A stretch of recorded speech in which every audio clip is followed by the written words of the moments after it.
হযরত ওমর বলে, কি হয়েছে? খাদেম ডেকে বলে, মারাত্মক ঘটনা ঘটে গেছে একটা। কি হয়েছে তাই বলো। হুজুর, মদিনার বাহির থেকে বিশাল একটা কাফেলা আসছে মদিনার ভিতরে। বাচ্চা আছে কাফেলায়, ছোট্ট শিশু আছে, নারী আছে, পুরুষ আছে, বৃদ্ধ আছে। ওরা সারাটা দিন কিছুই খায় নাই, ক্লান্ত শ্রান্ত হয়ে ওরা কাঁপতাছে। আমিরুল মুমিনিন, আর আপনি রাষ্ট্রের প্রধান হয়ে এখনো বিছানায় শুয়ে আছেন। হযরত ওমর এই কথা শোনার সঙ্গে সঙ্গে লাফ দিয়ে দাঁড়িয়ে গেলেন। দাঁড়ায়া বলেন, তাড়াতাড়ি বাইতুল মালের গেট খোলো। গেটটা খুলে দেওয়া হলো। উনি বলল, বস্তার মধ্যে আটা ভরো। আটারে সিলাইয়া ভরা হলো। বিশাল বস্তা ভারী হয়ে গেল। খাদেম এবার মাথায় উঠাবে, ওনার খাদেমের মাথায়। আমার দেখে বলে, না, এই বস্তা তোমার মাথায় বহন করতে হবে না। কে বহন করবে?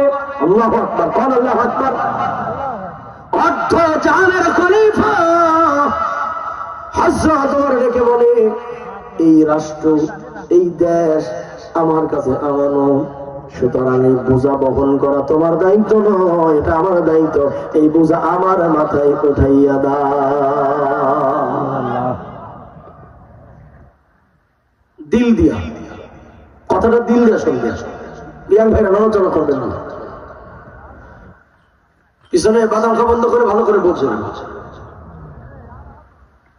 বিশাল বস্তা হযরত ওমরের মাথায়। তিনি রাষ্ট্রের কে বলেন? রাষ্ট্রের মানুষগুলো বুঝাতে পারি না আমরা ভাই।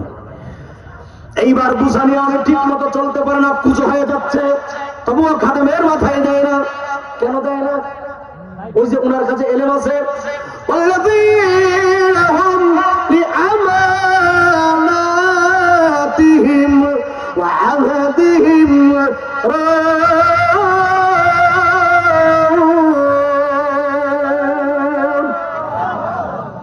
ওই যে তার কাছে কোরআনের জ্ঞান আছে। রাষ্ট্র হইল আমানত, জনগণ আমানত। কোন মুমিন বান্দা আমানতের খেয়ানত করে না, ঠিক কিনা?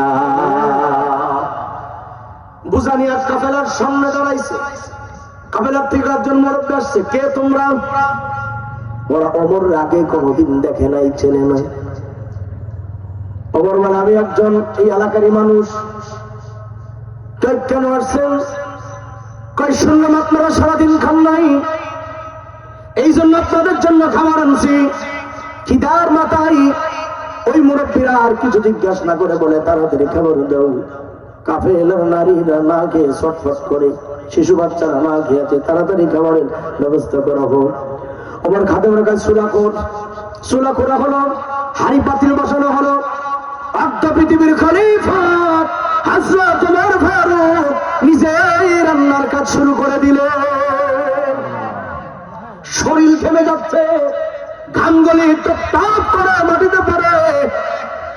খাদেম ডেকে বলে, হুজুর আপনি বসেন, কাফেলার কত মানুষ আছে, আমি ওদের সঙ্গে করে খাবার ব্যবস্থা করি।